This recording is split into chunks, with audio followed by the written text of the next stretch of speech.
Assalamualaikum warahmatullahi wabarakatuh. Saya akan menyajikan demonstrasi kontekstual pemikiran filosofis Ki Hajar Dewantara. Ini adalah tugas modul 11A7.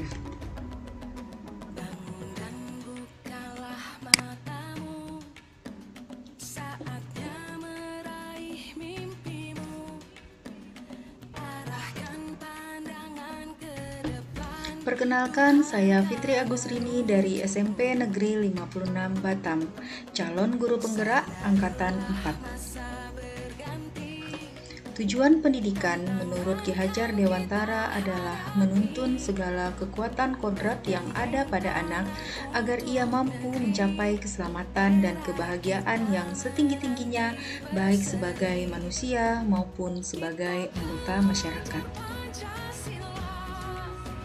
Pendidikan dan kebudayaan adalah tempat persemaian benih-benih budaya dalam masyarakat.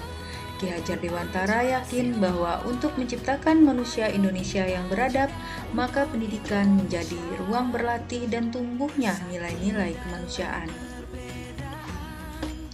Bahwa pendidikan tidak hanya memberikan ilmu, namun pendidikan adalah tempat melahirkan peradaban yang menjadi kebudayaan suatu bangsa. Pendidikan dan kebudayaan adalah suatu kesatuan yang tidak bisa dipisahkan. Dengan pendidikan akan menjemput kebudayaan yang tinggi. Guru sebagai penuntun atau among. Tugas kita sebagai pendidik hanyalah menuntun tumbuh atau hidupnya kodrat yang ada pada kekuatan anak-anak agar dapat memperbaiki lakunya, bukan dasarnya hidup dan tumbuhnya kekuatan kodrat anak. Karena itu, guru menuntun kodrat keadaan anak. Andai kata anak tidak baik dasarnya, maka dengan tuntunan akan semakin baik budi pekertinya. Pendidik sebagai pamong dalam memberi tuntunan dan arahan agar anak tidak kehilangan arah dan membahayakan dirinya.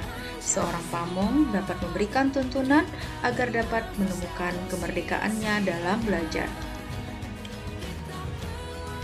Pendidik itu ibarat petani. Anak-anak ibarat biji tumbuhan atau benih yang disemai dan ditanam oleh Pak Tani atau tukang kebun di lahan yang disediakan. Lahan adalah sekolah. Anak-anak bagaikan bulir jagung. Jika mendapat sinar matahari yang cukup, pengairan yang baik, dan lahan yang gembur, maka jagung akan tumbuh dengan baik, walaupun biji itu bukanlah biji yang berkualitas. Dan sebaliknya, jika biji jagung yang berkualitas ditanam di lahan gersang, tidak mendapat pengairan dan cahaya matahari, serta tangan dingin Pak Tani, maka pertumbuhan jagung tidak sempurna. Pendidikan tempat tumbuhnya nilai kemanusiaan. Untuk menciptakan manusia yang beradab, maka pendidikan menjadi salah satu kunci utama mencapainya. Pendidikan dapat menjadi ruang berlatih dan bertumbuhnya nilai-nilai kemanusiaan. Yang keempat, guru hanya dapat menuntun anak. Guru tidak bisa menggantikan kodrat anak. Namun, guru hanya bisa memperbaiki budi pekerti anak-anak. Guru tidak bisa memaksakan kehendaknya. Sebagai guru ada 3 untuk menuntun anak-anak, yaitu Ingarso Sungtulodo, Ingmadio Mangunkarso, dan Tuturi Handayani.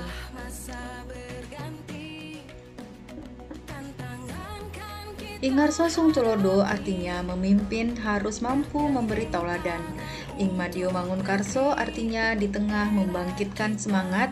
Tuturi Handayani, guru di belakang memberikan dorongan dan kepercayaan. Yang keempat, sumber belajar mengutamakan kultur dan kekayaan alam Indonesia. Sebagai pendidik, Ki Hajar Dewantara mengingatkan pendidik untuk mencari sumber belajar dari kultur Indonesia dan kekayaan alamnya yang bisa dimanfaatkan. Pendidik harus terbuka, tapi tetap waspada terhadap perubahan kebudayaan dari luar, agar tidak menyesatkan anak-anak. Prinsip Trikon. Yang pertama, kontinuitas, yaitu bergerak maju ke depan. Kita tidak boleh lupa akan akar nilai budaya yang hakiki dari masyarakat. Yang kedua, konvergensi. Pendidikan harus memanusiakan manusia dan memperkuat nilai kemanusiaan. Yang ketiga, konsentris. Pendidikan harus menghargai keanekaragaman dan memerdekakan pembelajar, karena setiap orang berputar dan beredar sesuai kecepatannya. Filosofi ini Mengenai azas Rikon dapat dilambangkan sebagai sistem tata surya, di mana murid digambarkan sebagai planet yang mengorbiti matahari. Matahari adalah simbol nilai kemanusiaan dalam garisnya masing-masing. Setiap planet berevolusi dengan kecepatan yang berbeda, namun tak pernah berhenti bergerak. Pendidikan harus sesuai dengan kodrat alam dan kodrat zaman.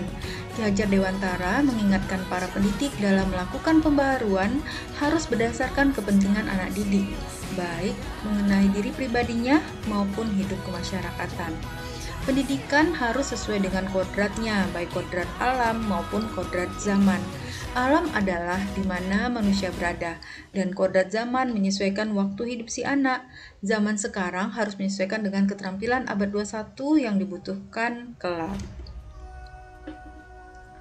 Pendidikan melahirkan budi pekerti. Menurut Ki Hajar Dewantara, budi pekerti terdiri dari dua kata, yaitu budi dan pekerti. Budi adalah perpaduan dari cipta, rasa, dan karsa. Kemudian pekerti artinya raga, perpaduan, dan budi dan pekerti artinya perpaduan antara gerak pikiran, kemauan sehingga menimbulkan tenaga.